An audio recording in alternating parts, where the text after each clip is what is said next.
co-founders of Food Not Bombs, and we're encouraging people to volunteer. We have a website, FoodNotBombs.net, and you can start your own chapter. And what we do is we collect food that can't be sold from grocery stores and bakeries. We make it into vegan and vegetarian meals that we share on the streets, and we bring literature and a banner out. And we try to organize to change society so no one has to be living outside or having to stand in line to eat in a soup kitchen. And so we've been doing this 30 years, and we're now in 1,000 cities of the world. And the United States has just started a campaign to outlaws in cities all over the country. So now there's like these new large group feeding laws, or just out-and-out bans against feeding people outside. So that started at the beginning of the year, and now it's just taking off, where we're having to resist and risking arrest in cities all over the United States. So who's behind this campaign?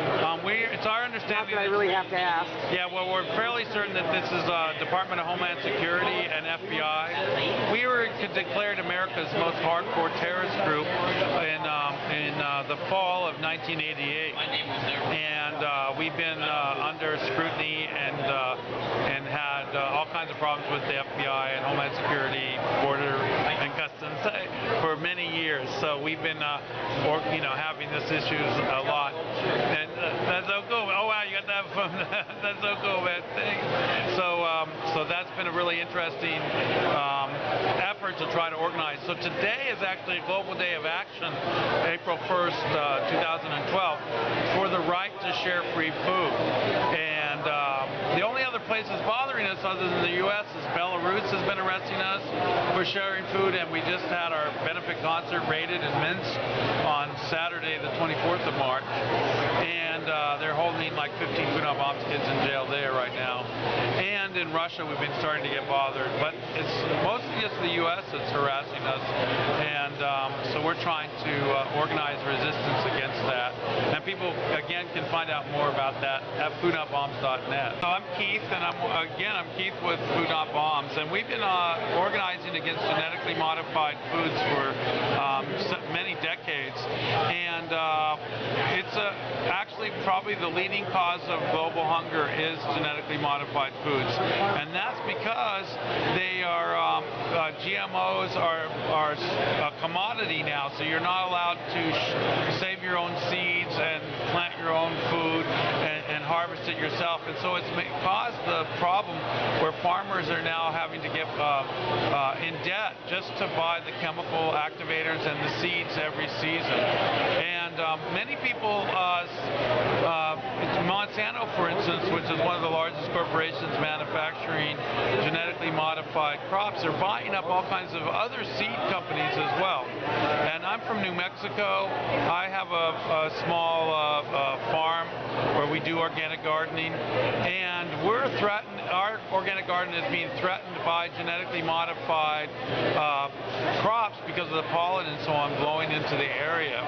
And so we're trying to defend our rights against that, because if all of our food is controlled by just a small number of corporations like Monsanto, it's going to lead to even greater hunger and the ability for these corporations to control populations.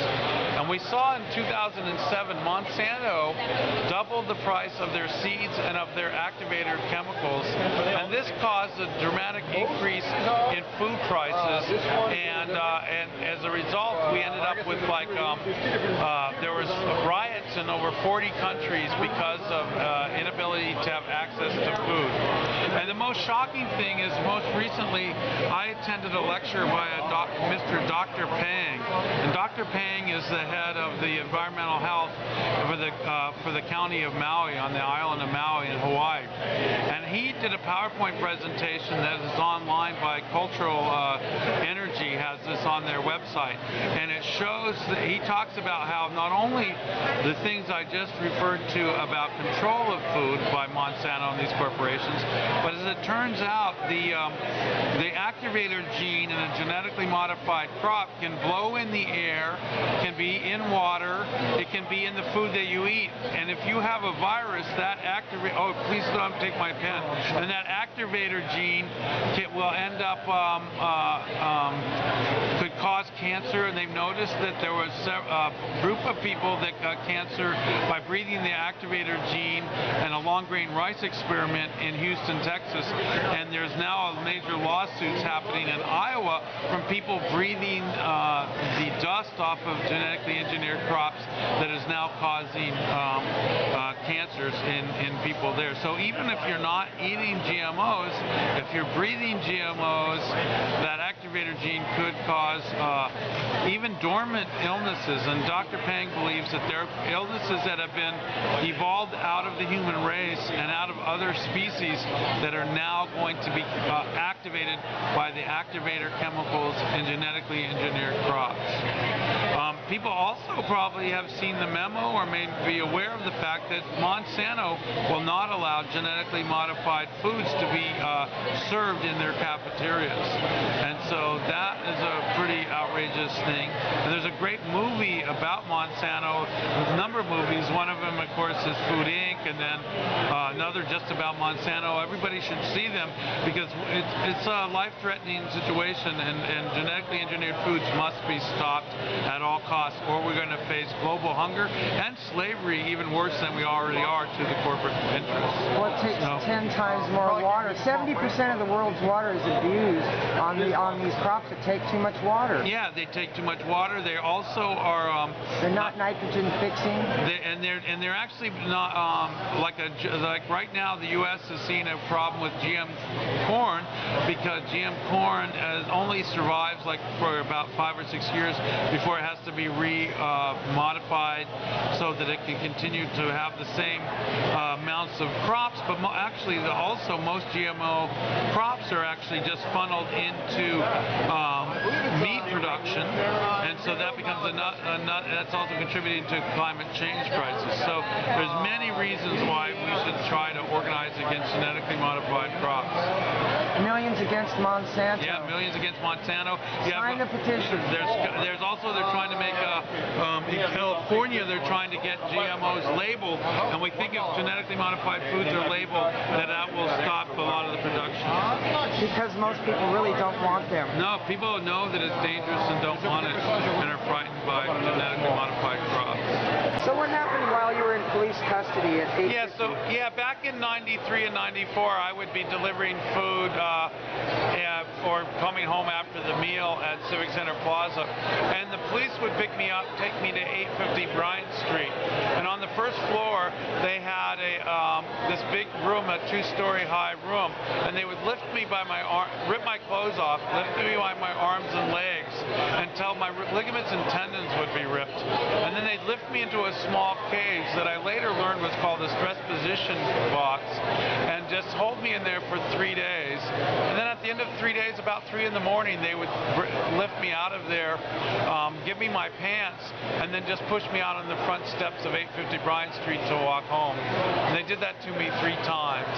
I learned that was a stress position box by a person that was cooking with me who had been in the military, and he actually had to put people in stress position box at Bagram Air Base.